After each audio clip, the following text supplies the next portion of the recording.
Bienvenidos a un nuevo capítulo de Shot Financiero. Hoy con nosotros Liliana Rojas Suárez. Se graduó de economista en la Pontificia Universidad Católica del Perú. Después completó el máster en economía en la Universidad de Ottawa y después el doctorado en Western University. Inmediatamente ingresó en el Fondo Monetario Internacional, una carrera buenísima de 10 años. Después pasó al Banco Interamericano de Desarrollo y después incluso tuvo una experiencia en Wall Street en el Deutsche Bank. Con nosotros hoy, imperdible, la entrevista de Liliana Rojas Suárez.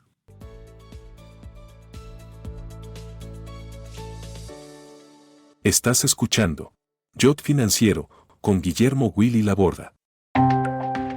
Shot Financiero es presentado por Puente Holding UK, una compañía especializada en Wealth Management, Sales and Trading, Capital Markets e Investment Banking, basada en el Reino Unido y con oficinas propias en Argentina, Paraguay, Uruguay, Panamá, Estados Unidos y España. Puente cuenta con más de 100 años de trayectoria y 35.000 clientes en todo el mundo, entre individuos, empresas, instituciones y sector público.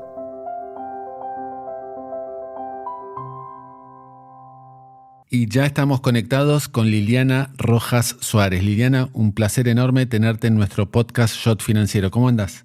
Muy bien, Willy. Muchísimas gracias por la invitación. Un placer. Liliana, ¿cuándo te surgió la vocación por la economía? Mira, en realidad también me surgió esa vocación desde el último año del colegio. Y básicamente por dos razones, ¿no?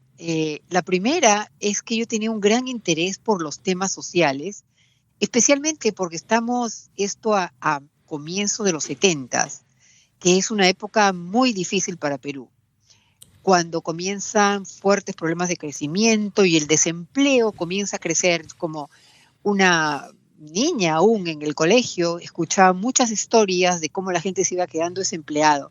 Entonces, en esas circunstancias, la preocupación social comenzó a entrarme muy grande. Y la otra razón es que tenía mucha facilidad para las matemáticas. Ajá. Y la combinación de matemáticas y atracción por temas sociales, la ecuación perfecta da como resultado de economía. Liliana, ¿qué profesores recordás una vez ya que estás en la Universidad Católica del Perú? ¿Qué profesores recordás que te marcaron en tu formación inicial? Sí, mira, yo tuve excelentes profesores, aprendí muchísimo de teoría económica y interesantemente también llevamos en la Católica en ese tiempo cursos de lógica y filosofía, muy interesante. El entrenamiento fue muy rico en conocimientos y aquí recuerdo en particular a un profesor, Adolfo Figueroa, que me puso mucho énfasis en algo que llevé conmigo toda la vida y era la riqueza de la intuición económica. Nos decía siempre que había que explicar conceptos a nivel de canillita. Canillita era en ese tiempo los muchachos que vendían periódicos. Como acá en Buenos Aires. Exacto. Entonces me decía que solamente uno había entendido bien un concepto económico si se lo podía explicar a un canillita. Y a mí esa conceptualización me pareció sumamente importante y la he aplicado siempre, ¿no? Porque puedes tener un modelo muy sofisticado matemáticamente, pero si no logras realmente entender el fundamento económico, la intuición económica tras de ello, en realidad no te sirve para mucho. Y Liliana, ¿cómo era la situación política y económica en Perú mientras hacías tus estudios de grado? En esos años acá en Argentina se vivían años muy violentos. ¿Cómo fue tu experiencia en tu formación? Igual en Perú. Empeoraba conforme pasaba los años que iba estudiando, no solo con una depresión económica muy fuerte en 1975, pero tal como en muchos otros países de América Latina, también teníamos un gobierno militar. Y eso que me estás contando tú, de las violencias especialmente, efectivamente, en Brasil, Argentina, Bolivia, tú sabes que Perú y mi universidad se volvió casi un lugar de refugio. Alojábamos los mismos estudiantes a muchos estudiantes que venían escapando de los tremendos problemas de violencia, terror y, ya sabes, básicamente maltratando todos los derechos humanos, que viajaban, salían del país y venían a Perú. Y entonces en la Católica se arriesgaba mucho a esos estudiantes. Fue una época muy difícil, pero al mismo tiempo muy enriquecedora en cuanto a entender con la problemática de nuestros países. Sí, sin duda es una página negra en toda lo que es la historia de América Latina, ¿no? Así es, totalmente. ¿Cómo fue te recibiste con buen promedio? Porque después te fuiste a hacer un máster a Ottawa. Sí, eso sí, algo sí que me ha caracterizado siempre como estudiante, que era muy buen estudiante. Pero es muy interesante también porque en esa época yo y muchos otros chicos queríamos salir a hacer estudios graduados, pero el financiamiento era escasísimo y básicamente yo no tenía medios para solventar esos gastos, ¿no? Entonces, tú sabes que los que nos terminaban financiando eran las fundaciones tipo la Fundación Fulbright, la Fundación Ford, que habían estado dando becas a los chicos. Pero en esas épocas, cuando me toca a mí salir, comienzan a haber fuertes problemas entre la percepción que tenía Estados Unidos o el gobierno en Perú y muchas de las fundaciones retrocedieron en la extensión de becas. Entonces allí la razón por que termino en Ottawa es porque viene el rescate mío y de muchos otros estudiantes, CIDA, Canadian International Developing Agency. Canadá, que siempre se ha mantenido como neutral, digamos, en las cuestiones políticas internacionales, le comienza a dar becas a chicos de mi universidad y esa es la razón por la cual puedo salir a estudiar a Canadá. Por eso fui a Canadá, quería ir a Estados Unidos, pero no podía, no tenía financiamiento y pasé el primer año en Ottawa porque era el requisito de la beca. El primer año teníamos que estar en Ottawa. ¿Y cómo fue esa experiencia? ¿Qué recordás de Ottawa? Mira, fue solamente un año porque ya para ese tiempo ya me había casado, mi esposo también es peruano y era estudiante también de la Católica, nos casamos y nos fuimos a estudiar. Solamente un año allí porque nos fue de maravillas. Nos dimos cuenta que la enseñanza que habíamos recibido en la Católica en Perú era fabulosa. Nos fue regio, ya la verdad es que sabíamos absolutamente todo lo que nos estaban enseñando y muy rápido pudimos aplicar a otras universidades para estudiar el doctorado. Y ahí surgió, me imagino, cuando estás ahí en ese primer año de Ottawa, ir a la posibilidad de ir a Western University. Exacto. A mí Western me atrajo muchísimo porque no solamente tenía interés de economía, sino de macroeconomía. Y Western era la mejor universidad de Canadá para estos temas, ¿ya? Y entonces, con la muy buena educación que tenía, ya no necesitaba depender de ningún otro tipo de beca de fundaciones. La misma universidad Western me dio la beca que utilicé durante todos mis años de doctorado, ¿no? ¿Y ves mucha diferencia entre la educación en Canadá versus la educación en una universidad norteamericana en cuanto a la calidad? Bueno, no. La verdad es que, otra vez, todo depende de las universidades, pero a mí me tocó una experiencia fabulosa. Tuve a profesores increíbles en teoría monetaria y macro, como por ejemplo Don Patinkin, que fue candidato al premio Nobel, que trabajó junto a Higgs en la creación de lo que hoy se llama la teoría neoclásica. Y mi asesor de tesis, el principal era Peter Howitt, que luego fue a Estados Unidos a ser profesor de Brown University, ¿no? Entonces, básicamente, en cuanto a la calidad de preparación que yo recibí, no, para nada, yo creo que muy comparable y muy contenta. Sí, sin dudas. Y Liliana, una vez que una persona, y acá que tuvimos varios entrevistados que terminan el doctorado, normalmente se abren caminos laborales diferentes, academia, función pública, organismos internacionales, otros van al sistema financiero o a Wall Street. ¿Cómo elegiste y qué dilema tenías una vez terminado el doctorado? Si es que tenías algún dilema, ¿no? Sí, definitivamente. Yo quería inicialmente volver a Perú, pero ahora estamos hablando de los años 80, época de la hiperinflación en Perú y una recesión así espantosa, ¿no? Todos mis amigos y familia en Perú me decían que me quedara fuera, ¿no? Que no volviera. Y mira, tuve una suerte increíble. Vino el Fondo Monetario Internacional a mi universidad a entrevistar.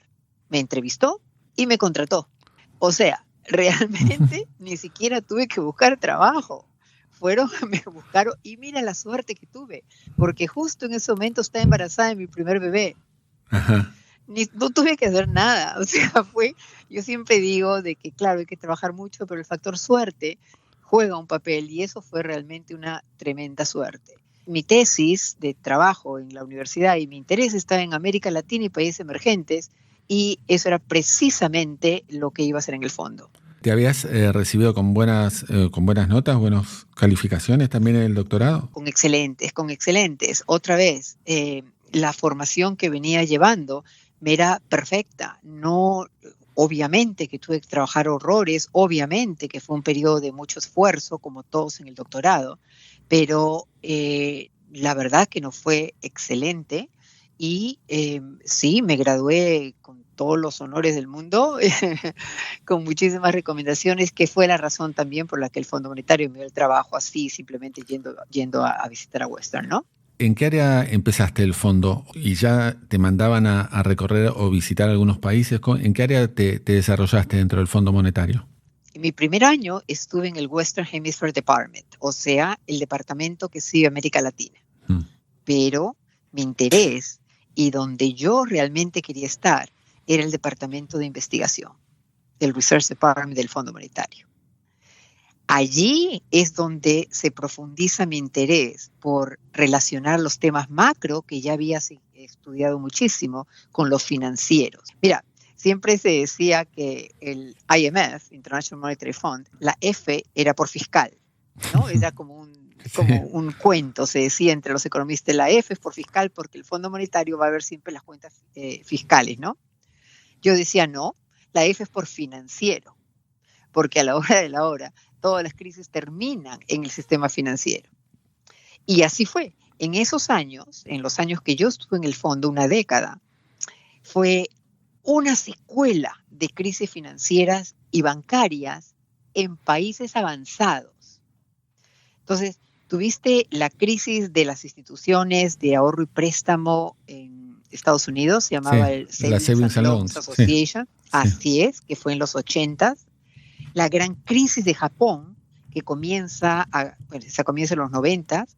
Luego tuviste también las crisis bancarias en los países nórdicos, ¿no? O sea, Dinamarca, Finlandia, Noruega y Suecia, en los 90s.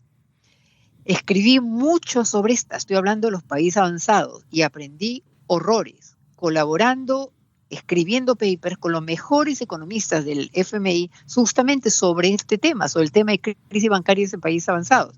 Entonces, recuerdo claramente a Michael Dooley, Maurice Goldstein, David Forkers-Landau, toda esta gente ya tenía mucha experiencia y para mí fue una enorme cantidad de aprendizaje. Ahora, mientras tanto, ¿no? Mientras estaban dando estas crisis en los países avanzados, en América Latina, en ese mismo periodo, muchos de nuestros países estaban pasando por periodos de hiperinflación. No podemos olvidarnos de la inflación de Argentina a fines de los 89, 90 más o menos, ¿no? Sí. Bolivia a mediados de los 80, Brasil, Perú, mi país, ¿no? En el 87, 88 más o menos. Bolivia también, ¿no? Claro. Bolivia también, mediados de los 80. Y allí hubieron unas enormes crisis de deuda que, como recuerdas, había comenzado en 1982, ¿recuerdas? Sí, con México. La crisis de la deuda de América Latina, exacto. Pero interesantemente, mira, en todo este tiempo llegó muchísimo tiempo en resolverse, ¿no? Recuerdas que hubo la crisis de la deuda en el 82, pero solamente se resuelve con el Brady Plan, claro, ¿no? El Plan Brady. Y yo viví desde el Fondo Monetario Internacional toda esta, bueno, la mayor parte de esta década perdida. Pero nuevamente tuve muchísima suerte porque fui parte del equipo de México. Me asignaron desde el Research Department a trabajar con México, justamente en el equipo que diseñó e implementó ese Brady Plan, que para recordarte, lo que hizo fue proceso de securitización, o sea, Sí. básicamente lo que hizo, volvió la deuda que tenían los países con los bancos globales, los bancos grandes, la volvió en bonos, Sí, ¿no? Y sí. a partir de allí se resuelve el problema, siendo México el primero. Y me tocó estar en ese diseño del Brady Plan y de implementación del Brady Plan. Entonces, fue un periodo riquísimo. Recuerda también que es el comienzo de las reformas en la región. Y entonces allí me interesó y trabajé mucho en los temas de sustitución de monedas, consistencia de reformas, bueno, en fin. Entonces, el periodo fue la época, la década perdida para En los América 80s. Latina En los 80s. en los 80s y mediados de 90, porque comienza en el 82 y termina recién una década después, la década perdida. Ahí me imagino, Liliana, que entras en contacto también con economistas latinoamericanos, ¿no? Que ya Claro que comienzan sí. a destacarse también como vos. Totalmente, totalmente. Esa fue la época de oro en mi punto de vista, claro, es un poco sesgada, pero para mí es la época de oro del Research Department del Fondo Monetario Internacional con los latinoamericanos. Guillermo Calvo estaba como asesor principal del Departamento de Investigación y luego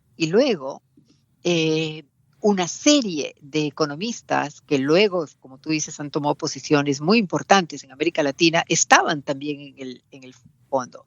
En Argentina, además de Guillermo, estaba Pablo Guidotti, pasó por allí también Roque Fernández, después de Chile estaba De Gregorio, Sí.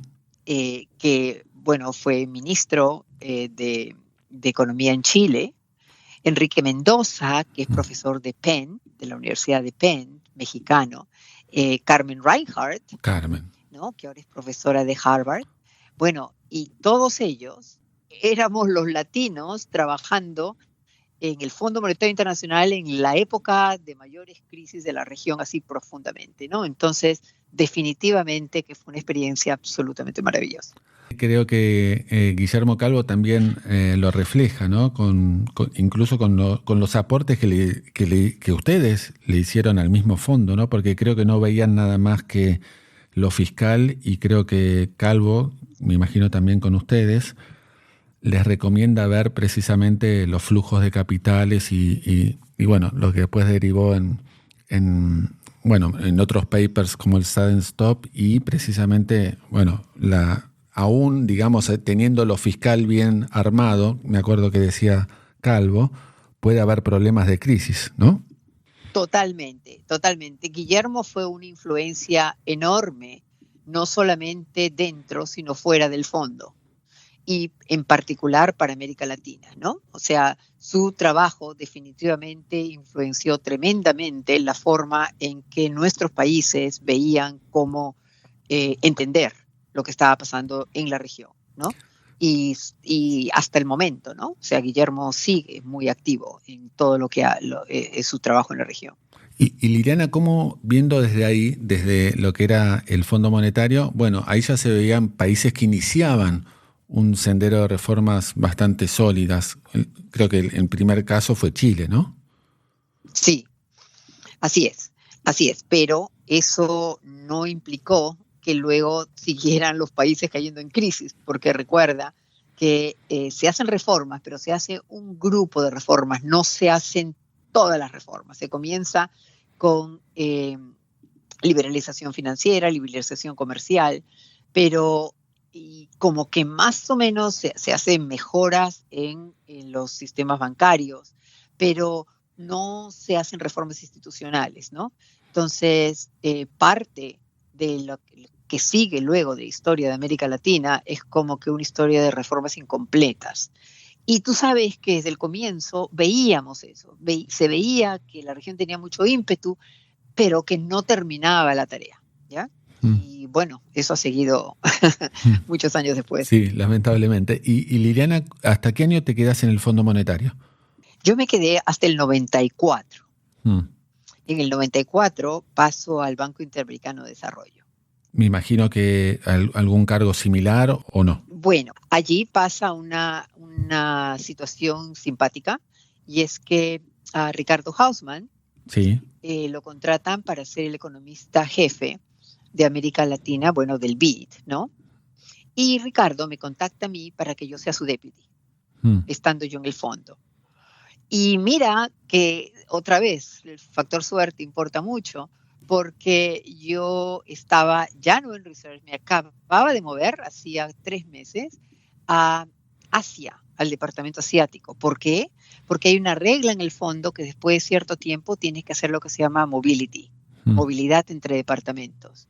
Pero a mí mi tema es la combinación de investigación y América Latina. Entonces, como que bueno, lo estaba haciendo con la expectativa que iba a regresar, pero justo en ese momento me hacen una oferta de trabajo para ir a trabajar nuevamente en lo que yo quería, investigación y América Latina, así que me fui al BID, ¿no? Y bueno, ni siquiera te tuviste que mudar, me imagino, de domicilio. No, exacto, sí, así es. ¿Cómo veías en esos momentos lo que era la evolución de países emblemáticos o los más grandes de la región, Brasil, Argentina, México, Colombia? Sí, mira, te refieres al BID ahora, ¿no? Sí. Ok, mira, estamos en el 94, ¿no es cierto? Y, a ver, ¿qué evento ocurre importantemente en la región en el 94? En México. En la crisis, exactamente. Colosio. La crisis del tequila en México. Y volvemos a Calvo. Así es. Volvemos a Calvo también. Exacto, totalmente.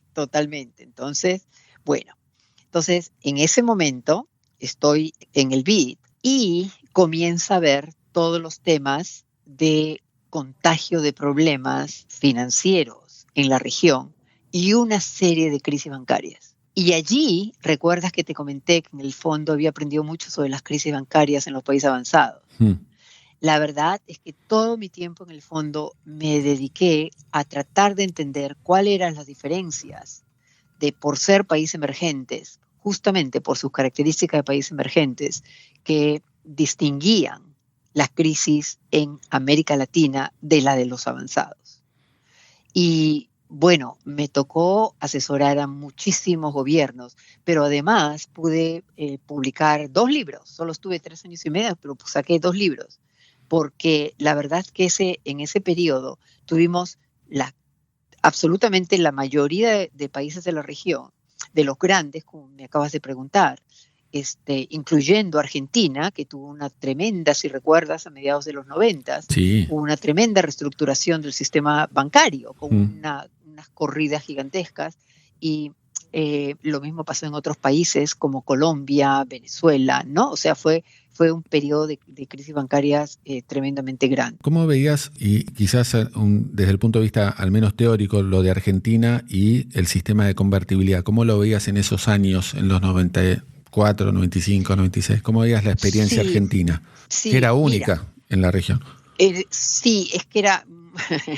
Argentina siempre es única en la región, ¿no? No sé si es bueno. Exacto, yo tampoco, pero que sea único sí es una característica del país. Mira, me estás preguntando algo bien fundamental, porque yo viví los problemas de Argentina del 94 al 96 en 2 instituciones. Una en el BID y otra pasé en el año 97 a Deutsche Bank, en donde me ofrecen el trabajo de economista jefe para América Latina.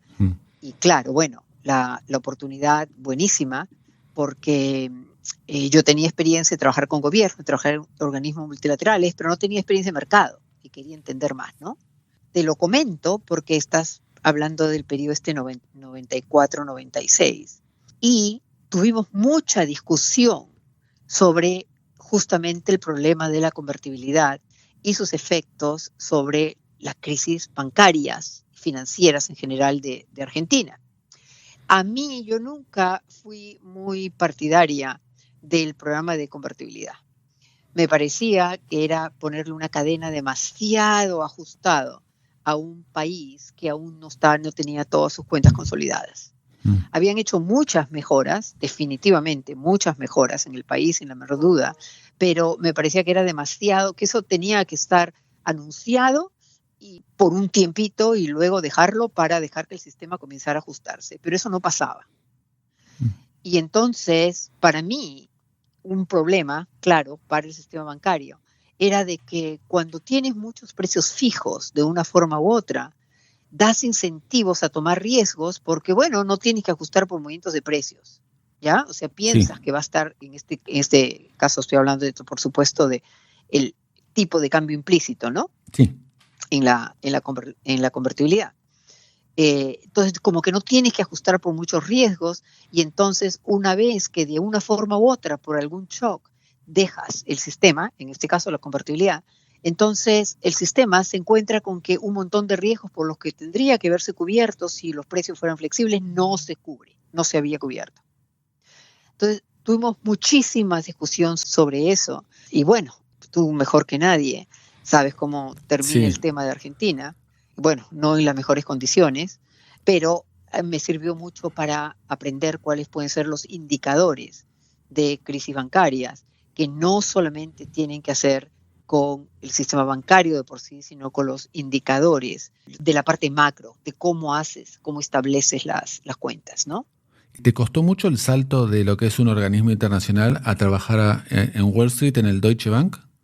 No mucho, un ¿Te poco, adaptaste claro, rápido? porque la dinámica, sí, es que la dinámica es muy diferente, claramente, pero nuevamente yo era la economista jefe de América Latina. No estaba trabajando para sales, no estaba trabajando con los traders, estaba trabajando como economista, nuevamente con un ímpetu, un enfoque en investigación. O sea, el hecho de seguir enfocado en algo que era lo que me interesaba hizo la transición mucho más fácil, ¿no? Pero nuevamente allí, otra vez, otro periodo de aprendizaje enorme, porque sobre todo con la parte de los flujos de capital. Porque tú sabes, mira, uno aprende, obviamente, en economía que los economistas no podemos hacer forecasts, predicciones sobre movimientos de corto plazo, ¿no? O sea, Exacto. solamente en nuestros modelos sabemos cuáles son los puntos de equilibrio, pero no sabemos qué pasa en el medio, ¿no? Y entonces me toca ahora en Deutsche Bank otra crisis impresionante, la crisis de Rusia en el 97. O sea, justo allí, ¿no? O sea, cuando estaba ahora desde el punto de vista de los mercados. Entonces vi de primera mano cómo funcionan los mecanismos de contagio en épocas de crisis. Mira, Deutsche Bank, como todo Wall Street, tenía tremendas posiciones en Rusia. Pero entonces, cuando, ya sabes, comienzan a vender Rusia, ¿no? Sí. Pero entonces allí los traders tienen que reemplazar las pérdidas que están haciendo de Rusia, vendiendo otros países cuyos precios de los bonos no han bajado aún. Exacto. Y allí viví la época de contagio de Brasil. O sea, la crisis brasilera se da claramente cuando, desde el punto de vista de los traders, dicen, bueno, yo tengo que compensar la pérdida de Rusia, entonces Brasil todavía está a precio alto, vendo Brasil y recupero parte de mi pérdida de Rusia. Pero claro, al vender Brasil, estás afectando el precio de los bonos de Brasil y lo pones en una situación de fragilidad completa, ¿no? Entonces, esto es impresionante porque yo estaba sentada frente al terminal de Bloomberg viendo cómo se trade Rusia y cómo se trade Brasil. Y tengo una experiencia muy interesante porque me toca, como sabes, no sé, seguramente has escuchado los calls del mercado, ¿no? Sí. Cuando hablan los economistas jefes, bueno, entonces me tocó hablar de Brasil.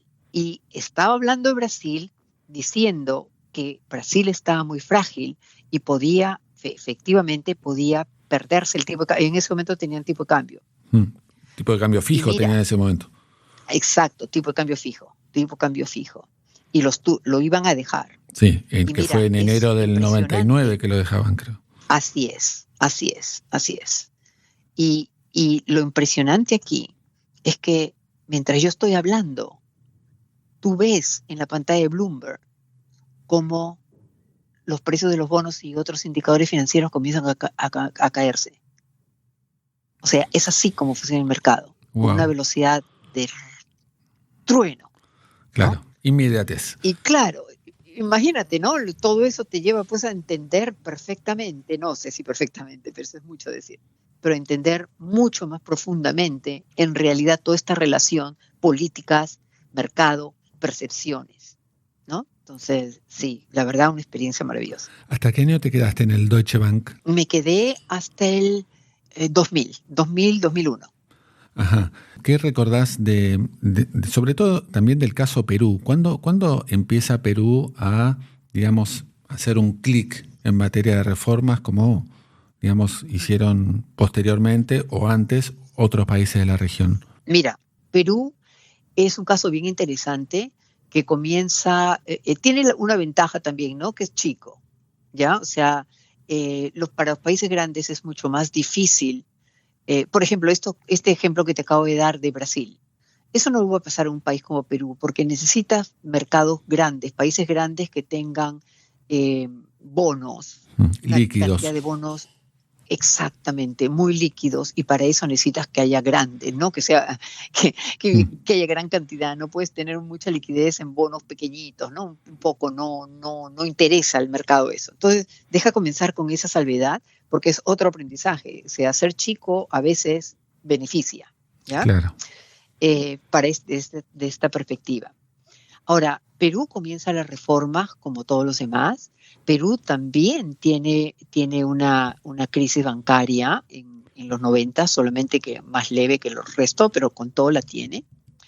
Pero luego hace una innovación que le ha funcionado muy bien. Aparte de todas las demás reformas tradicionales, ¿ya? Hace una innovación y es dolarización parcial. Déjame contarte cómo funciona esto. Dolarización parcial implica que el sistema bancario te ofrece depósitos en soles, que es la moneda peruana, y en dólares. ¿Qué sucede aquí? Que como la volatilidad de nuestros países es muy grande y lo era mucho más en los 90, la gente en cualquier momento, si veía cualquier señal de problema, no solamente se cambiaba el dólar, sino se sacaba sus depósitos de los países y si podía, se los sacaba al extranjero. Cuando tenía dos monedas, entonces si había alguna sensación de problema, se cambiaba de una moneda a otra. Y eso permitía una estabilidad en el sistema bancario. No había que salirse del sistema bancario para mantener los depósitos. Te cambiabas de moneda simplemente. Eso ha sido algo que lo ha ayudado muchísimo, porque interesantemente uno entra a un mercado cuando tiene la posibilidad de salida. Entonces, entrabas activos en soles peruanos cuando podías salir de los soles peruanos y moverte a dólares dentro del mismo sistema. ¿Me entiendes? Sí, obviamente el sistema te tiene que dar esa confianza y credibilidad, digamos, ¿no? Claro, totalmente. O sea, te estoy comentando una parte que es diferente, pero eso no es la única, por supuesto, ¿no? Perú comienza a ser un país que hasta el momento se distingue junto con Chile por ser increíblemente, lleva la parte macroeconómica extremadamente conservadora. O sea, Perú es uno de los países, yo diría que en el mundo de los emergentes, que tiene menor deuda externa, es uno de los países que tiene las cuentas fiscales y monetarias en orden y desde los 90 no se ha salido nunca de ese orden. Qué bien. Entonces, el orden macroeconómico combinado con estos aparatos que te ayudaban a que si había incertidumbre tenías algún mecanismo, ha puesto a Perú en una situación macroeconómica extremadamente fuerte. Y resistente a crisis políticas que vinieron después, en lo Más económico. ¿No? En lo económico. Sí, en lo económico, digo. En la parte macro. Sí, en la macro, porque digo. Tú sabes que sí. Aquí no solamente Perú, ha habido varios otros países de la región que, incluyendo México, con todos sus tremendos problemas, que no importa quién haya venido al gobierno, no, como que esa lección ha quedado completamente grabada. Si yo quiero seguir en el poder, tengo que tener estabilidad macro, porque si no, simplemente me tiran completamente la economía y al tirarme la economía me debilitan el gobierno completamente. Esa es una lección como que bien ingrained, digamos, en muchos de los gobiernos de América Latina. Yo sé que no en Argentina, pero sí en una cantidad significativa de otros países de América Latina. Y uno de los ejemplos de Perú no es precisamente el caso de Julio Velarde en el Banco Central? Sí, sí. Julio lo llaman la vaca sagrada, en el sentido de que como que no puede retirarse, es el emblema de la credibilidad del país, ¿no? Sí. Y lo que pasa, a ver, no es que no hayan buenos economistas, ni mucho menos en Perú los hay, pero lo que sucede es que como tiene una credibilidad tan grande en este manejo de política monetaria, los gobiernos, siendo tremendamente volátiles en Perú, como tú sabes, en los últimos años hemos tenido un promedio de cada 2 años un nuevo presidente. Sí. Es terrible la situación política en Perú, terrible. Pero entonces cualquier nuevo presidente que venía, no querían para nada alterar algo que ya estaba muy bien consolidado y que absolutamente nadie, ni izquierda, ni derecha, ni ricos, ni pobres, confrontaban. O sea, nadie tenía ninguna duda sobre que se estaba manejando bien la política monetaria en Perú. ¿Te das cuenta? Sí. O sea, se volvió como políticamente neutro. No había una posición. Todo el mundo estaba de acuerdo con que si era Julio Velarde. Izquierda o derecha, centro, claro. No importaba. Arriba, abajo, no importaba. De vuelta, entonces, algo sagrado. Julio Velarde ha seguido. Sí, exacto. ¿Pero qué va a pasar cuando no se vaya? Bueno, todo depende de quién esté en el gobierno. Porque otra vez, o sea, esta credibilidad se ha logrado, se ha mantenido o la usan básicamente porque es la única credibilidad que existe, ¿no? Porque la credibilidad política no viene. Pero si tienes una mejor credibilidad política, allí sí podrías relajar el nombramiento del presidente del Banco Central. Liliana, después de tu experiencia en Deutsche Bank, ¿qué haces? Me moví a un centro de investigación, sigo yo con mi tema de investigación. En Washington, regresé a Washington. Una razón por la que no me quedé en Nueva York, en Deutsche Bank, fue porque yo tengo 3 hijos y estaba commuting con Nueva York y muy difícil, ¿no? Sí, imagínate, estar, qué sé yo. Entonces decidí regresar a Washington y estoy en un centro de investigación que se llama el Center for Global Development y allí dirijo la iniciativa latinoamericana. O sea, nunca a lo largo de mi carrera he dejado mis 2 pasiones. América Latina y la investigación.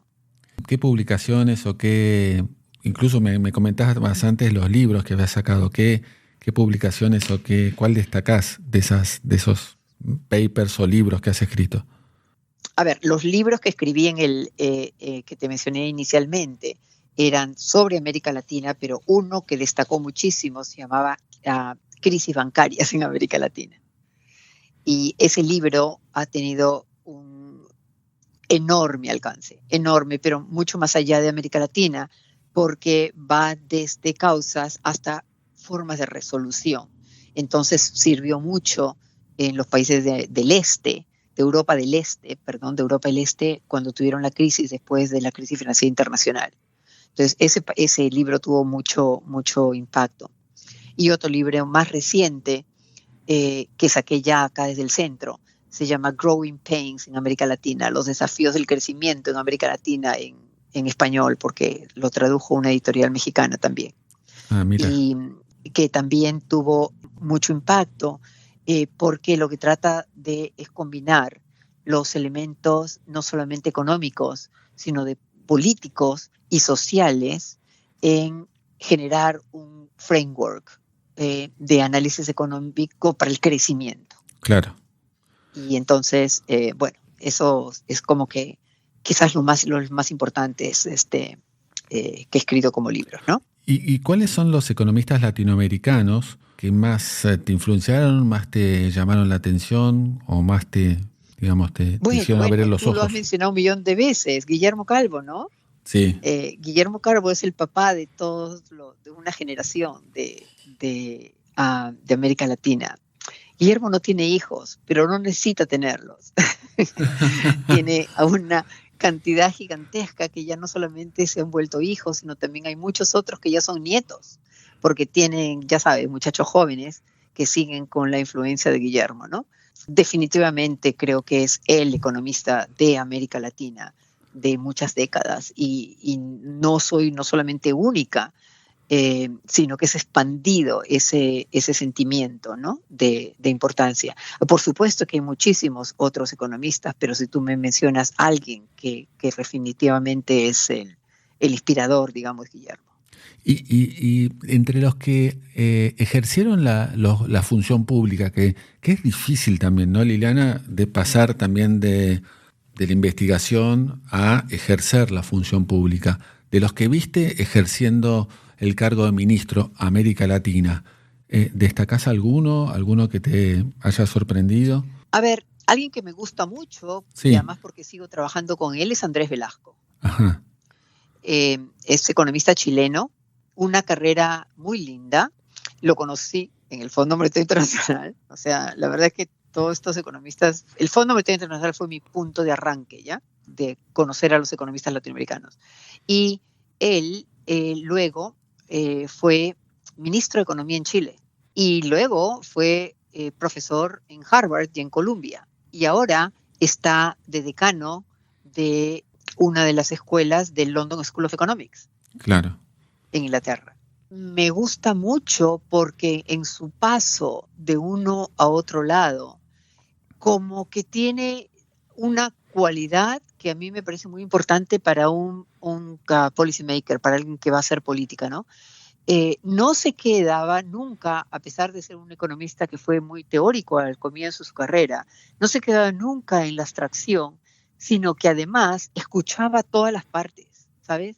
Una capacidad de escuchar gigantesca. Ajá. Y eso a mí me parece una casi que una condición necesaria para hacer un buen trabajo de política en nuestros países. Tú tienes que escuchar, no puedes entrar pensando que ya sabes cómo funcionan las cosas, porque no las sabes. Como te digo, me pasó muy claramente en mi experiencia en Deutsche Bank, que como te digo, aprendí exactamente cómo haciendo lo que hacían los traders funcionaba lo que yo estaba tratando de estudiar teóricamente. Claro. Lo mismo pasa al hacer política económica. Tú tienes que escuchar, tienes que saber por qué a alguien no le gusta lo que estás haciendo. Solamente así realmente puedes como que como que liderar con sus preocupaciones y tomar una medida que no solamente sea correcta políticamente, sino que además sea aceptada. Porque puedes tener una medida perfectamente buena en lo abstracto, pero luego va a rebotar y más bien puede generar todo un anticuerpo contra lo que realmente querías lograr. Andrés ha sido muy eficiente en tratar de implementar ese tipo de políticas en Chile. Así es, y seguramente ha cumplido ese desafío que es pasar de la teoría a la práctica, ¿no? Que veníamos hablando. Así es. Y Liliana, ¿cómo se explica en teoría lo de Argentina, que se quede tan atrás frente a sus pares de la región y que caiga siempre en los vicios repetidos? ¿Tiene lógica? ¿Cómo se explica desde la academia?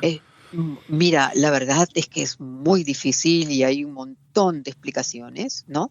Y claro, todos siempre vuelven al comienzo, ¿no? Al periodo peronista de verdad, ¿no? O sea, peronista Perón. Claro. Todos vuelven allí y todos vuelven a esta... así como estamos viendo nosotros ahora en América Latina, esta polarización que ahora se ve mucho en América Latina, a mí me da la impresión que esa polarización se comenzó a dar en Argentina mucho antes que en cualquier otro sitio. Ajá. O sea, con un partido que se volvió muy fuerte, con una visión que luego se permea a la sociedad, a un grupo, no a toda la sociedad, sino que a un grupo importante de la sociedad que tiene algunos criterios con los cuales va a juzgar a un gobierno. No, los criterios no son económicos, ¿no? Cuando te polarizas también comienzas a formar grupos. Entonces, en la sociedad argentina es más que en muchas de las otras regiones, de los otros países, hay muchísimo poder sindical, ¿no? De agrupaciones, de representaciones, de grupos, así bien con metas muy claras. Y entonces ya eso es mucho más difícil porque aunque le presentes temas como hiperinflación, por ejemplo, ¿no?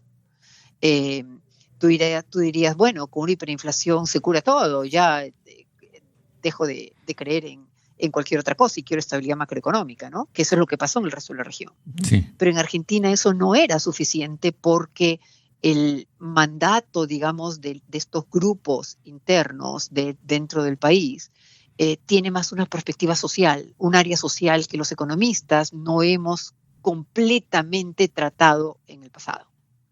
Entonces, y que ahora más bien estos desafíos que se ven en Argentina se están comenzando a desarrollar en la región. Bien interesante, el proceso de América Latina continúa, ¿no? Claro. Pero para mí Argentina es eso. Mira, Argentina se destaca por tener economistas, macroeconomistas fabulosos. Es más, en Argentina se han inventado, creo, casi todas las modalidades de manejo de tipo de cambio. Sí, un laboratorio. Yo creo que es un laboratorio y fracasaron todas. Claro, claro. Bueno, una explicación. Acá en Shot Financiero hemos entrevistado a varios argentinos, lógicamente muchos, Claro. y muchos se dedicaron a estudiar economía por los problemas que veían en la economía. Así es. Bueno, totalmente, algo que te pasó a vos también, digamos, ¿no? Sí, me pasó a mí por la época, ¿no? Claro, La época. claro. Es que yo estudié en la época que, en realidad, tú sabes que ahora en economía hay una tendencia más hacia la micro que hacia la macro. Sí. Es bien, sí, inclusive en las universidades de nuestros países vas a ver que hay mucho más preponderancia por micro que macro. Y la principal razón es esa, porque no estoy hablando de Argentina, estoy hablando en general. Sí. Porque la macro ya no presenta problemas. Los macro ya no son tan problemáticos como la micro. Claro, es verdad. Y Liliana, ¿alguna vez te ofrecieron un cargo público en Perú?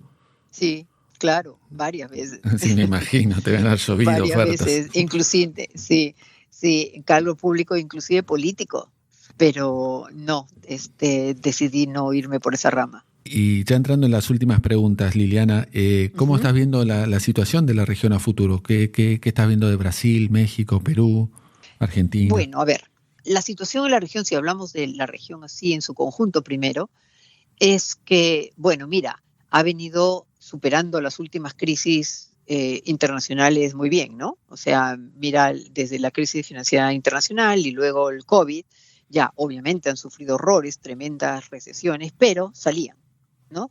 Y volvían a bastante estabilidad macro. Entonces, desde el punto de vista de macro, está muy bien. Pero, y aquí viene un pero enorme, enorme y muy triste, y es que Perú está, Brasil, México, todos los países que supuestamente tienen un manejo macroeconómico fuerte o decente por lo menos, están estancados en el crecimiento económico. El problema es un problema de crecimiento gigantesco.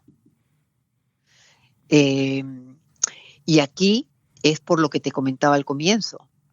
Aquí hay un problema de falta de reformas institucionales. Nunca se hicieron.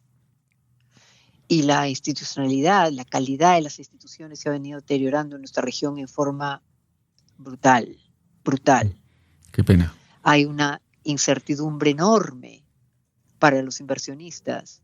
Y entonces la inversión, o sea, a ver, es como que algo que está muy estable, pero no va a ningún lado. No progresa. Muchos de los indicadores sociales como pobreza, qué sé yo, han retrocedido más bien. Inclusive, recuerda que tuvimos hace poquito un incremento en los precios de los commodities enorme. Y no, la región no aprovechó ese crecimiento del precio de los commodities como lo hizo después de las reformas entre el 94 y el 2004. Ahí hubo otro periodo de alto precio de commodities que la región sí lo aprovechó. Pero aquí no. Esta vez ya no. Y lo que tienes como resultado de todo esto también es un nivel de informalidad laboral y empresarial enorme. En mi país, el 70% de la mano de obra es informal. 70%. Wow. Esto no cambia mucho en otros países. En México en Argentina estamos cerca, 68. Exacto. En Colombia está también muy cerca de esos mismos números. O sea, solamente Chile y Uruguay en la región tienen ratios de informalidad menores del 35%. Nada más. Liliana, todo el resto de la región está estancada. Liliana, ¿cuál va a ser tu próximo paper o libro en el cual estás trabajando? Bueno, mira, let's go back to the future. O sea, comencé con lo que te conté de los economistas de América Latina en el fondo. Sí. Bueno, ahora dirijo un comité que se llama el Comité Latinoamericano de Asuntos Financieros. Sí, lo conozco. Ahí está Pablo Guidotti, claro, creo, Roque Fernández. Exactamente. Está Pablo, está Guillermo, está José Gregorio, Enrique Mendoza, Augusto de la Torre y Andrés Velasco. O sea, todos los economistas que te he estado mencionando durante nuestra conversación. Pues resulta que nos juntamos, formamos un grupo y en este momento estamos trabajando en una propuesta de reforma del Fondo Monetario Internacional. Qué bien. Que básicamente la propuesta es sobre un nuevo instrumento para proveer liquidez a países emergentes cuando ocurre una crisis sistémica. Y aquí la propuesta principal está en que el fondo, los instrumentos que tiene son de intervención individual por país, ¿no? O sea, tienes un problema, haces un Article 4, como Argentina, por ejemplo, ¿no? Viene el fondo, te da dinero, hace un programa, ¿no? Es país por país. Lo mismo, cuando hubo la crisis financiera internacional, cuando hubo el COVID ahora, muchos países tenían problemas, el fondo va y les va a dar un programa cada uno por país. Bueno, lo que nosotros pensamos es que si tienes una crisis sistémica global, la intervención del fondo tiene que ser también así, sistémica y global, por lo menos global, entendiendo los emergentes. Y entonces la propuesta es no intervenir en países, sino intervenir directamente en los mercados de bonos, pero índices de bonos, no país por país. Qué interesante. Sino conjuntos. Y bueno, no tenemos tiempo para entrar en los detalles de esa propuesta, pero eso es exactamente lo que, después que hable contigo, la siguiente llamada que voy a tener justamente con este grupo para seguir conversando sobre ese tema. Bueno, no te robamos mucho más tiempo, pues obviamente una llamada mucho más importante, pero en definitiva, dos cortitas las últimas. ¿Cómo se ve a Milei afuera, Javier Milei de la Argentina en el exterior, desde el exterior? ¿O no lo siguen tanto? Controversial. Okay. Es la palabra que me viene así rápidamente, ¿no? O sea, todo el mundo le desea muchísima suerte, ¿no? Porque obviamente Argentina merece tener un buen programa de estabilización. Yo lo sé. O sea, ya tantos años, como decimos, no hay mal que dure 100 años ni cuerpo que lo resista, ¿no? Obvio. Pero muy controversial en el sentido de que muchas veces sus posiciones sobre temas sociales son como que de hace 2 siglos, ¿no? O sea, sí. Y internacionalmente tiene esas ya sabes, esas frases o qué sé yo, que a veces son disruptivas y que en la opinión de muchos no se necesitan en realidad para el objetivo que está buscando con Argentina. Entonces son innecesarias y más bien podrían dañar sus objetivos más que beneficiarlo. Liliana, ahora sí, la última pregunta. Normalmente cerramos nuestro podcast Shot Financiero con consejos a jóvenes que están iniciándose en la carrera de economía. ¿Qué consejo vos le darías a la Liliana que estaba ahí por salir de la Universidad Católica de Perú? Bueno, y esto va también para las chicas, ¿ok? No solamente en general, sino para las chicas en particular. Sí. Algo tremendamente importante que a mí me ha ayudado en absolutamente toda mi carrera es no te preocupes tanto si te dicen que algo no se puede hacer. No te preocupes mucho. Ponle todos los esfuerzos a lo que quieras hacer. Mira, la vida te va a llevar por un montón de caminos, te va a ofrecer un montón de bifurcaciones, pero tienes que mantenerte enfocado en lo que quieres hacer. Cuando uno trabaja, pasa más o menos las 3/4 partes de su vida en el trabajo. A mí me da muchísima pena cuando escucho gente que me dice, mira, yo trabajo porque tengo que ganarme la vida y luego vivo después del trabajo. Eso para mí es una pérdida de vida enorme, porque nosotros pasamos la gran parte de nuestra vida trabajando. Sí. Entonces, tú tienes que estar contento con lo que haces. Es tremendamente importante estar contento y para eso tienes que tener claro lo que quieres hacer. Y después, ¿sabes qué? Cuando uno hace lo que le gusta, lo muestra y lo hace bien. Y eso te genera oportunidades para seguir progresando. Buenísimo. Liliana, no sabes lo agradecido que estamos todos acá con tu tiempo y con esta charla. No, yo a ti, la verdad es que fue un gustazo enorme y me siento muy honrada que me has escogido para tu programa. No, por favor, un beso enorme, saludos a la familia y de vuelta gracias. Adiós. Propósito, actitud, resultados. Liderazgo modo Geneia.